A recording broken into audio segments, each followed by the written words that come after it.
उसको कह दीजिएगा चुड़ैल, और वो डाउनलोड कर लेंगे एकदम।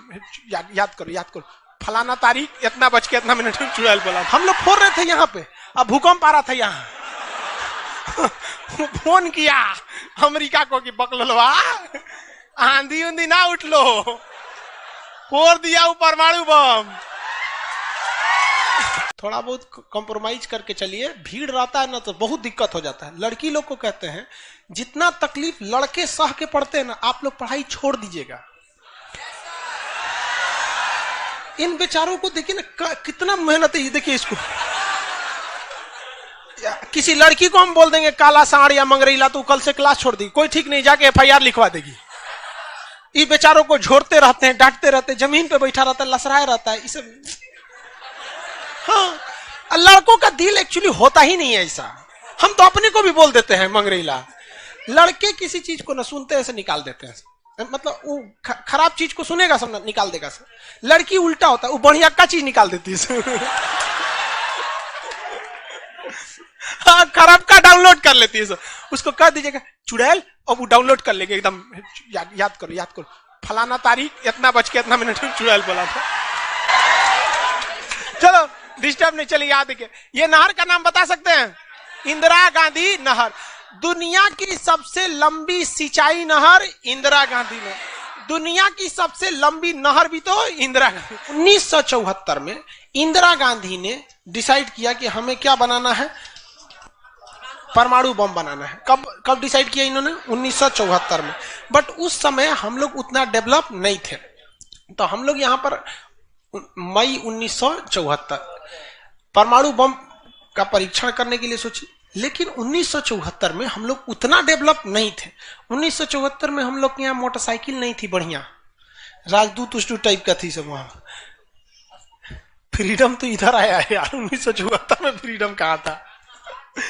यमाहा वगैरह था। यहाँ पर इन्होंने पोखरण में परमाणु परीक्षण किया, लेकिन गलती से वो उतना सक्सेस नहीं हुआ जितना होना चाहिए था। उस परीक्षण का जो नाम था, उसका नाम था स्माइलिंग बुद्धा। क्या नाम था? स्माइलिंग बुद्धा। तो हो गया बात वही, भड़कइबो किए लोग, फूस दे करके रह गया, पकड़ा गए हम लोग। अब अमेरिका हम लोग पे दबाव बना दिया। अमेरिका ने एक नियम बना दिया CTBT और CTBT, comprehensive test ban treaty. कोई भी व्यक्ति परमाणु बम का परीक्षण नहीं कर सकता है, और बैन लगा दिया। ना आपको जल पे परीक्षण करने देंगे, ना थल पर परीक्षण करने देंगे, ना हवा में परीक्षण करने देंगे, पूरा बैन लगा दिया। और NSG बना दिया, national supplier group, nuclear supplier group, कि कोई भी देश भारत को मतलब यूरेनियम नहीं देगा। तो हम लोग पास यूरेनियम ही नहीं था, चोरी छुपे हम लोग यूरेनियम मंगाते भी तो CTBT था, परीक्षण करने नहीं देगा। भारत ना NSG को माना है ना CTBT को माना है, और NPT लगा दिया, न्यूक्लियर नॉन प्रोफिलरेशन ट्रीटी, नाभिकीय अप्रसार संधि, की कोई भी देश दूसरे देश को मतलब टेक्नोलॉजी नहीं बेचेगा कि परमाणु बम बनता कैसे। मतलब साला चोट्टा चारों ओर से घेर दिया। कभी कभी गरिया देते हैं यार, क्या हम मशीन थोड़े हैं कि जो सेट कर दिए वही बोलेंगे। देश पे बात आती है तो हम सब भुला जाते हैं। तू दोस्त है, ट्रम्प है कि बाइडेन है, सोच रहा भाड़ में जा तू, कोनो चीज हो। या पहले हमको मतलब तुम बनाओ परमाणु बम, कोई दिक्कत नहीं, हम लोग दिवाली वाला धुकधुकुआ बनाएंगे। मतलब NPT क्या कहता है? न्यूक्लियर नॉन प्रोफिलरेशन ट्रीटी, नाभिकीय अप्रसार संधि, कि कोई देश दूसरे देश को परमाणु टेक्नोलॉजी नहीं देगा। NSG, कोई देश मतलब बिना परमिशन, NSG के बिना मीटिंग के मतलब यूरेनियम सप्लाई नहीं करेगा। और यूरेनियम उसी को सप्लाई करेगा जिसने CTBT पर साइन किया कि हम परमाणु बम का परीक्षण नहीं करेंगे। जी भाई साहब, परीक्षा माने बम बना के क्या कर लेंगे? मान के चलिए हमारे पास टेक्नोलॉजी आ गया, ठीक है, और NSG से हम सप्लाई करके यूरेनियम भी ले लिए। NPT कहता है बम परीक्षण नहीं करने देंगे। तो भाई बना के रखने से थोड़े होता है, एक बार पटके उठकेंगे तब ना समझ में आएगा काम कर रहा है कि नहीं। पता चला बना के रख लिए, युद्ध में पटके तो धुआं दे के रह गया। तो एक बार परीक्षण मतलब चारों ओर से हम लोग को घेर दिया था। अब भारत वाले वैज्ञानिक भी तो मतलब है सब उसी हिसाब के ना। भारत वाले ने कहा कि एक काम कीजिए, एक समझ में नहीं आ रहा है, अमेरिका से कहिए तू हमारे यहाँ परमाणु बिजली घर लगाओ। तो इंदिरा गांधी थी ना, अमेरिका को फुसला दी, कही कि देखिए ना गुजरात में हमारा तारापुर जगह है, वहां परमाणु बिजली घर लगाना है, उसमें बिजली बनेगा लाइट बत्ती जलेगा, आप बिजली घर लगाइए। सुने हैं कि 300 करोड़ का खर्चा आता है, जबकि 200 करोड़ का खर्चा आता था। तो अमेरिका लपलपा गया कि अरे दादा बिना मोलाई तो रेट बढ़ा दी है। अजब हाल है भाई, महिला मोलाई ना करे, ऐसा हो सकता है? महिला को कोनो सामान फ्री में कहेंगे तो कहेगी 2 गो दे दो।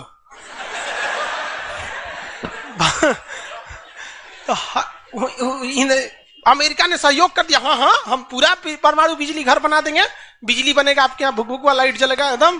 तारापुर में 1972 में बिजली घर लगा दिया। अब बिजली घर चलेगा कैसे? इंदिरा गांधी का हमें यहाँ यूरेनियम नहीं है, एक काम कीजिए, जो बिजली घर लगा है ना उखाड़ के ले जाइए, अपना ठेका कैंसिल का। अरे पगली कही के तो पैसा दे, तो पैसा कौन ची का, ये तू कौन ची तू बनी ले NSG कि हम यूरेनियम नहीं देंगे, का अच्छा तुमको दे देंगे, कोई दिक्कत नहीं। अब वो यूरेनियम लिया था हमें बिजली घर में भड़काने के लिए।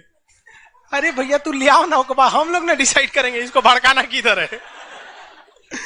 इधर आया 1972 में तारापुर में, उधर तैयारी चल रही थी 1974 में। हम लोग ने उसमें से निकाल के इसमें भड़का दिया। बाद में पता चला गलती हो गया, अमेरिका होशियार निकला, जो यूरेनियम बिजली घर में लगता है वो 20% इनरीच रहता है, अब परमाणु बम में 80% इनरीच चाहिए होता है। हमसे गलती हो गया ससुरा, जातो गया भातो ना मिला, भड़काइयो दिए, बदनामो हो गए लोग, सब सतर्क हो गया, सब हरक गया, सब देहात में बोला जाता है ना, हरक गया सब। ले भाई हम लोग को पता नहीं था, जो हम लोग कच्चे मसाला पे भड़का दिए थे लोग। अब क्या हो, इस सब 75 को नियम लगा दिया, हम लोग को कोई देता ही नहीं था।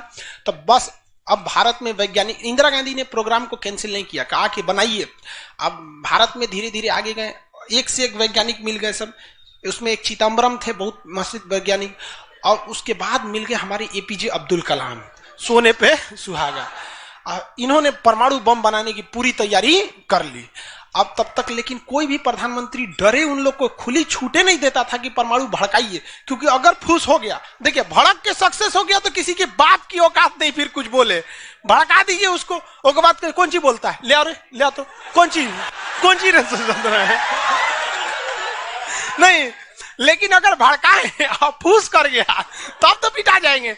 जापान पर परमाणु बम मार दिया था अमेरिका, जापान चुपचाप देख लिया था। जापान के पास परमाणु बम रहता ना, अरे बाप रे बाप, उनको तो दिखाया रहता, जापान मारा रहता ना, जिसका कोई हद नहीं। मजबूरी हो गई थी, तो भारत के सामने यही रास्ता था कि भैया अगर भड़का दिए और अगर सक्सेस नहीं हुआ तो इस बार माफी मिलने वाला नहीं है, क्योंकि 1974 में एक बार माफ कर दिया था।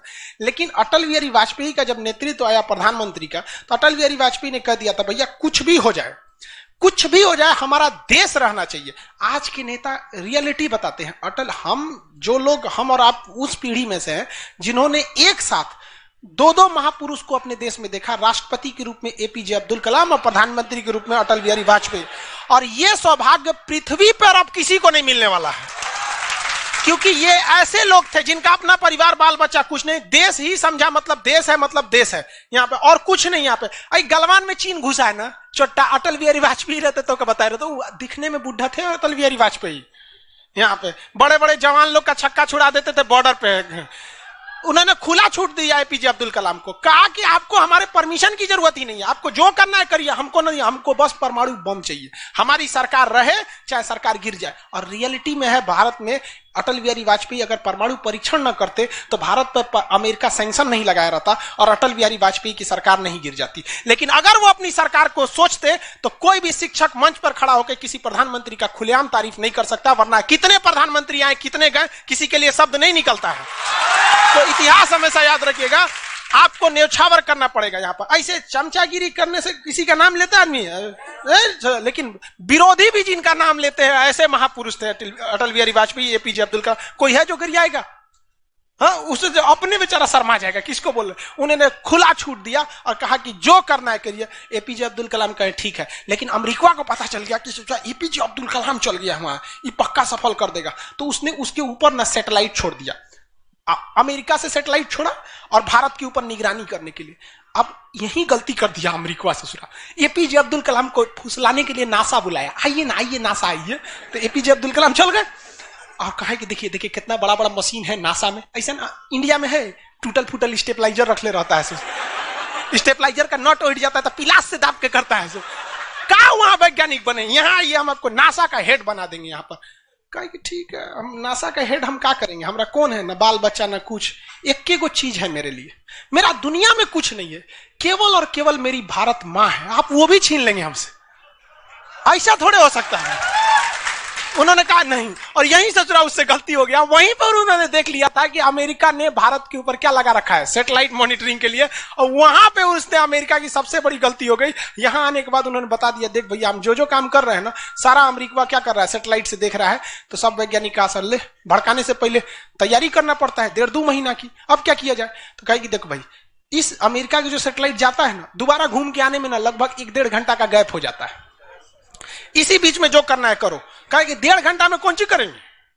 तो अटल बिहारी वाजपेयी ने खुला छूट दिया था किसको, एपीजे अब्दुल कलाम। एपीजे अब्दुल कलाम ने कह दिया ना कि एक काम कीजिए, ऐलान कर दीजिए कि यहां मिलिट्री एक्सरसाइज होने जा रहा है, सेना यहां युद्ध अभ्यास करेगी, कैसे युद्ध लिया जाता है, एकदम ओरिजिनल युद्ध का मैदान।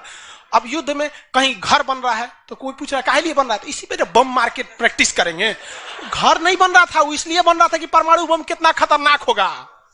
लोगों को लगा कि फौज इस पे मार के देखेगी कितना तबाही मचा रहा है। अरे भाई साहब बकलोल, वो तैयारी अब्दुल कलाम ने करवा रहे थे कि जब फोड़ेंगे तो देखेंगे कि घरवा उधिया रहा है कि नहीं। तो लोगों को लगा हम मिलिट्री एक्सरसाइज कर रही है, सब चीज काम हो गया। लेकिन अमेरिका को कहीं ना कहीं भनक लग गया, क्योंकि हर घर में सतयुग से कलयुग तक साले विभीषण हर जगह मिलते हैं। भारत में कोनो जाके कह दिया वहां पर, तो भनक लग गया। तो अमेरिका ने उस सैटेलाइट की टाइमिंग घटा दी। अब जो घंटों का गैप रहता था वो चंद मिनटों का गैप रह गया, 20-20 मिनट का गैप रहता था। लेकिन इन लोगों ने अपना काम निपटा के रख दिया था। लेकिन समस्या ये थी ना कि सब चीज तो बन के रेडी हो गया, हर चीज रेडी हो गया, लेकिन अगर परमाणु बम फोड़े और फूस दे करके रह गया, तो समस्या यही थी। भड़क गया तो टेंशन ही नहीं था। तब क्या किया गया, सैटेलाइट हुआ तो रहेगा। तो अटल बिहारी वाजपेयी का पूरा छूट था, एपीजे अब्दुल कलाम को इनको टेंशन ही नहीं था। उन्होंने कह दिया अटल बिहारी वाजपेयी से कि काम करते हैं हम अब आ गया, हम मई में इसका बम फोड़ देंगे कोनो दिन में, 9 तारीख चाहे 11 तारीख कोनो दिन हम फोड़ देंगे। तो कहें कि भाई आपको जो करना है करिए ना, हमको मत बताइए, हमको बस परमाणु बम चाहिए, बाकी अमेरिका कौन चीज करेगा हम देख लेंगे यहाँ पर। तो अटल बिहारी वाजपेयी से खुला छूट मिल गया। अब इन्होंने 9 मई 1998 डेट क्या कर दिया, डिसाइड कर 2 दिन किया था, एक 9 मई को भी, फिर 11 मई को। पहले 11 मई 1998 शक्ति 98 कोड नाम था। जैसे अमेरिका का सैटेलाइट गुजरा, पूरी तरह से कैलकुलेशन हो गया था कि कैसे कैसे होने वाला है। अमेरिका का सैटेलाइट जैसे गुजरा, तुरंत यहां पे भारत का परमाणु बम को ब्लास्ट किया गया। और जैसे ब्लास्ट हुआ तो जो मिलिट्री एक्सरसाइज कर रही थी उसको तो भेज दिया गया था 2 दिन पहले ही। जो बिल्डिंग बनाई थी वो खाली पड़ल था, धाए दे गायब हो गया बिल्डिंग, पूरा धुआं धुआं हो गया, पूरा भयानक। अब परमाणु बम क्या हो गया, लगभग सफल हो गया। वैज्ञानिकों को लग गया था सफल हो गया, लेकिन भाई अब ये फोड़े, अभी कैसे पता चल जाएगा सफल हो जाएगा। आप अंदाजे ना बता सकते कि भाई इतना तबाही एक अच्छा ही बम ला सकता है। लेकिन तब तक सैटेलाइट उसका घूम के आ रहा था और पकड़ लेता तब क्या होता, मान के चलिए पकड़ लेता, अब पता चला कि सफल नहीं हुआ, खाली धुआं कर दिया, गड़बड़ हो गया। तुरंत अटल बिहारी वाजपेयी को फोन किए एपीजे अब्दुल कलाम कि तुरंत आप मौसम विभाग को कहिए कि राजस्थान में भयानक तूफान आया है, कोई नहीं जाएगा। अटल बिहारी वाजपेयी ने तुरंत घोषणा करा दी, राजस्थान के लोग अपने घर में रहे, बहुत भयानक तूफान आया है। अब उसका सैटेलाइट आ रहा है तो देख रहा है धुआं हुआ है, तुरंत मैसेज भेजा नासा में, धुआं हो गया यहाँ पे। कहीं मतलब धुआं हुआ है, तूफान आया है वहां पे। तूफान आया है, सोचा वहां से चला गया। तब परीक्षण देखा गया, एकदम सक्सेस। अब टेंशन ही नहीं है, एक और फोड़ दो, 2 को फोड़ दिया गया, पूरी तरह से सक्सेस हो गया। और ससुरा अमेरिका को अभी तक पता है कि वहां तूफान आया है, अरे वहां दूसरा तूफान आया है। अब भारत में कुछ भी कहिए तो डर तो लगता है, भाई अमेरिका बहुत खतरनाक देश है। आज हम लोग भले शक्तिशाली है, 1998 में हम लोग को पाकिस्तान आगे दिखा देता था, 99 की करगिल वार याद कीजिए। आज हम लोग बहुत आगे निकल गए, लेकिन उस समय बहुत पीछे थे हम लोग। अब डर तो था ही। अब भारत के प्रधानमंत्री सब राष्ट्रपति सुखपुकाइल थे, अमेरिका क्या करेगा ओके पते नहीं। 9 तारीख बीत गया, 10 तारीख बीत गया, पता ही नहीं चला अमेरिका को। अटल बिहारी वाजपेयी अब्दुल कलाम से पूछे कि महाराज तो सोचा कुछ सुख ये नहीं रहा, तो पते ना चल। एक काम करते हैं, आप धड़ल्ले से फोड़ देते हैं, क्या फायदा है हम। तो फिर 11 मई को 3 गो और फोड़ दिए। दुगो गायब करके। जैसे परमाणु बम निकला धड़ाम से फोड़े, पता ही नहीं चला। दूसरा, लेकिन भाई धड़ाधड़ 5 गो फोड़ दीजिएगा तो पता चल जाएगा कि नहीं पता चल। ये डाउट हो गया पाकिस्तान को। जनते का है, हम लोग फोड़ रहे थे यहां पे, अब भूकंप आ रहा था यहां। फोन किया अमेरिका को कि बकलवा आंधी उंधी ना उठ लो, फोड़ दिया वो परमाणु बम। अमेरिका सोच रहा माथा फोड़ रहा है अपना, कह रहा है कि अब क्या करें हम यहाँ पे। नासा वालन को गरियाया, गिरे चोट्टा कहीं का, तू लोग को सैटेलाइट लगाओ, हाई लगाओ वहां पे। कौन सी देख रहा था लोग वहां पे, कि हम तो बोलबे किए थे कि उधर दुका उठाया था, अपने ना बोल रहे थे कि आंधी उठल है वहां पे। अमेरिका आग बबूला हो गया और तुरंत अमेरिका का प्रतिक्रिया आया कि भारत को इसका बहुत भारी कीमत चुकानी पड़ेगी। तो भाई जिसकी कीमत भारी ना हो उसे चुकाने में मजा क्या है। और अमेरिका ने खुलेआम भारत को ललकार दिया कि अमेरिका कभी भी इस बात को स्वीकार नहीं करेगा कि भारत एक परमाणु संपन्न देश है। भारत को कभी भी अमेरिका इस बात की मान्यता नहीं देगा। अटल बिहारी वाजपेयी ने भी कॉन्फ्रेंस तुरंत मीडिया के सामने आए और कहे कि जो चीज हमारे पास है उसके लिए हमें किसी के प्रमाण की कोई आवश्यकता नहीं है। और जिस देश को यह लगता है कि हमारे पास परमाणु बम नहीं है या जिन देश को हम पर शक है वह आ जाना युद्ध के मैदान में, बताएंगे है कि नहीं है। अब पूरी तरह तबाह हो गया यहाँ पे। अब अमेरिका माथा पीटते रह गया। अमेरिका ने आदेश दिया अपनी सेना को कि तैयार रहो। अटल बिहारी वाजपेयी ने आदेश दिया अब्दुल कलाम को कि जो बम बनाए हैं ना, 2-4 को फोटोकॉपी उसका रेडी रखिए। फोटोकॉपी मतलब उसका बना होना के रेडी रखिए, क्योंकि सेना की लड़ाई में भाई आर्मी टू आर्मी बहुत दिक्कत हो जाएगा। एडवांस है वो बहुत। आज के वक्त में भी हमारा हथियार वहीं से खरीद के आता है। भारत ने भी डिसाइड कर लिया कि जो होगा आपकी परमाणु बम से होगा। अमेरिका भी डर गया कि ना भाई इससे लड़ना अब ठीक नहीं है। पाकिस्तान वो बम बना के रख ले था, डरे नहीं फोड़ रहा था। 1 हफ्ता तक देखा कि भारत को क्या हो रहा है, क्या हो रहा है। देखा कि कुछ नहीं हुआ, इहो चुप पे फोड़ दिया। अमेरिका एकदम ककुआ गया, एकदम कह रे चोट्टा कहीं का, तू क्या फोड़ा रे। तो पाकिस्तान वहां झाड़ दिया अमेरिका को कि हमरे बोलेंगे कमजोर जान के, फोड़ले आपके आप बाई तो एकरा नहीं बोलेंगे। आप हम कमजोर हैं तो हमरा बोल देंगे। एक काम कीजिए, आप भारत को जो सजा दीजिएगा हम भी वही सजा काट लेंगे। सोचो हमरे पे खेल गया। हम ही लोग पे खेल गया पाकिस्तान। अब भाई अमेरिका टेंशन में आ गया। अमेरिका ने भारत पर एम्बार्गो और प्रतिबंध लगा दिया। जैसे अभी सऊदी अरब पे प्रतिबंध लगा दिया, कल के वीडियो में बताए थे, सऊदी अरब का डस्टबिन बना दिया वहां के। तो वहां पर अमेरिका ने भारत पर प्रतिबंध लगा दिया। कोई देश भारत से सामान नहीं खरीदेगा। जो जो चीज जरूरत की थी सब चीज पर बैन लगा दिया। भारत की अर्थव्यवस्था डूब गई, पाकिस्तान की भी अर्थव्यवस्था डूब गई, लेकिन भारत को बचा लिया भारत के 55 लाख कुशल कारीगर जो विदेशों में काम करते हैं। आप प्रतिबंध लगाइएगा भी तो पूरी दुनिया का कारखाने ठप हो जाएंगे, क्योंकि हर जगह भारत के वहां वर्कर काम करते हैं। और अमेरिका या सीबीएसई वाले जो वर्कर होते हैं वो स्पेशलिस्ट होते हैं। पेंट मारता है तो पेंटे मारेगा। भारत का मिस्त्री मल्टी टैलेंटेड होता है। पेंट मार रहा है, उसको एक काटी ठोक दो तो बिजली वाला काम कर दे, तो हाँ तार और घींच देते हैं। मल्टी टैलेंटेड होता है और काम भी बहुत ज्यादा करता है। काम हम जब 5 बजे कर देगा तो आदमी अच्छा बोरा नीचे उतार दो, तो ये सब बड़ी काम कर देता है। मेहनती होता है सर, कोई दिक्कत नहीं है उन सब में। खाना नहीं भी है तो कोई दिक्कत नहीं, निकालेगा तो खई नहीं है, चालू। तो पूरी दुनिया से भारत को पैसे आ रहे थे। पूरी दुनिया भारत में क्या, भारत के हजारों वर्कर लाखों काम कर रहे थे, भारत में पैसा आ रहा था। तो हमारी अर्थव्यवस्था पे उतना भयानक प्रभाव नहीं पड़ा, लेकिन पाकिस्तान की अर्थव्यवस्था तबाह हो गई। इसकी यहाँ के कोई वर्कर को ले भी नहीं जाता है। अरे चोटा कम मार करेगा कोई ठीक है नहीं है यहाँ पर। ये सब इतने बड़े बैल होते हैं सब पाकिस्तान वाला। अगर पाकिस्तान के एक मोहल्ला से 5 आदमी विदेश गया है ना, वहां अच्छा से हंसी खेसी ड्यूटी कर रहा है, अगर उसके परिवार में यहाँ झगड़ा होगा ना तो दोनों वहां झगड़ा कर लेगा सर। तो अब्बा काहे मर लो हमरी खाला को, वहां मार कर ले। उसकी अर्थव्यवस्था पूरी तरह से बर्बाद हो गई। अब पाकिस्तान के साथ अजीब सी दिक्कत था। अमेरिका अर्थव्यवस्था बर्बाद कर दिया, लेकिन पाकिस्तान भाई साहब हरामियों में नोबेल पुरस्कार मिलता तो हर साल यही लाता। इसने कहा कि एक काम करते हैं, अमेरिका ने हमको ऐसा बर्बाद किया है कि परमाणु बम होने के बावजूद हम तड़प के रह जा रहे हैं। हम भी अमेरिका को तड़पाएंगे। यह कहता है ना कि हम किसी से खरीद नहीं सकते हैं, व्यापार नहीं कर सकते। एक काम करते हैं, हम परमाणु बमें बेचते हैं। ससुरा उत्तरी कोरिया को बेच दिया।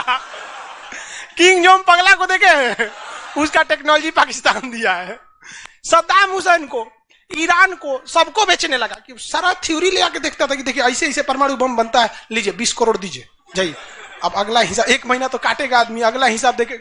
अमेरिका कर रहा है पाकिस्तान में चोट्टा क्या कर रहा है, क्या कर रहा है, मरे हम भूखे, मरे, आप प्रतिबंध हटा दीजिए, नहीं तो हम इसको फेसबुक पे डाल देंगे।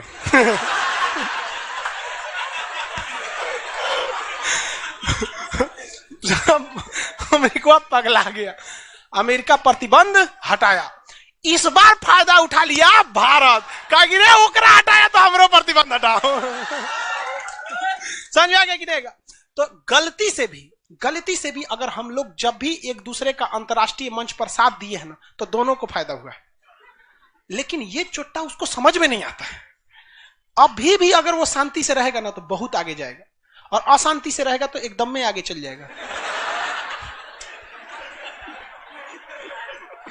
परमाणु परीक्षण समझ में आ गया? किसी कोई दिक्कत कहां होता है? पोखरण में। आज भारत परमाणु संपन्न है या नहीं है? परमाणु की आवश्यकता है नहीं। अब अमेरिका केस कर दिया भारत पर, कहा कि आपने न्यूक्लियर प्रसार संधि तोड़ा है। भारत ने कहा हम नहीं तोड़े हैं, हमने किसी से संधि मंगाया ही नहीं है, हमारे खुद के वैज्ञानिकों ने खुद बनाया है। और ये बात खूब एपीजे अब्दुल कलाम ने बोला था। कौन सी बोलता है चुराए हम बनीले, बताएं कैसे बनता है। कहा कि अच्छा ठीक है, ये नहीं है, लेकिन आपने यूरेनियम तो चोरी से मंगाया। कहा चुप, चट्टा कहीं का चोरी से मंगाया। हमारे केरल में यूरेनियम निकलता है, जादूगोड़ा की खान झारखंड से निकलता है, उसी से हम बनाए। हम किसी से भीख नहीं मांगे हैं, हम हिंदुस्तानी हैं लोग, यहाँ पे भीख में तो हमें कुछ भी नहीं चाहिए। तो एनएसजी कहा कि अभी, तब कहा अब कौन सी पे मुकदमा ठोके, तब इस पे ठोक दिया भारत पे। आपने परमाणु परीक्षण किया क्यों है? भारत ने ये मुकदमा जीत लिया। जानते हैं कैसे? कहा कि कैसे, हमने तो कोई नियम नहीं तोड़े हैं। सीटीबीटी कहता है आप पानी में नहीं फोड़ सकते हैं, जमीन पे नहीं फोड़ सकते हैं, हवा में नहीं फोड़ सकते, हम जमीन के अंदर फोड़े हैं। भारत ने कहा फोड़ा था? जमीन के अंदर। तो भारत को उस समय हर चीज साथ दिया था, बुद्धि, विवेक, बल, शक्ति सब रहना चाहिए, तब आप जीत सकते हैं। ऐसा नहीं कि परमाणु बम ले लेने से आपको जीत जाएंगे। कब कैसा सिचुएशन था, आंधी आया है, परमाणु बम फूट गया, तो हर चीज बहुत कांड हुआ यहाँ पे। बाद में अमेरिका को समझ में आ गया कि नहीं हो सकता है, अब भारत को नांग नहीं सकते। वो गया जमाना जब हमारे ऊपर किसी का शासन हुआ करता था। आज भी भारत में बस जाति पात खत्म हो जाए, ऊंच नीच पे लड़ना खत्म हो जाए, और Congress BJP high party how party मतलब नेतागिरी खत्म हो जाए, तो सोचिए ना हमारे पास कमी किस चीज की है कि नहीं? नेतागिरी तो सॉल्व हो सकता है। यूपीएससी का एग्जाम कंपलसरी कर दीजिए नेता बनने के लिए। काम खत्म, तुरंत खत्म हो जाएगा काम। आप इसको समझ में आ गया कि नहीं? लाइव वाले सब लोग समझ में आ गया? अब आगे कल समझेंगे लोग। आज के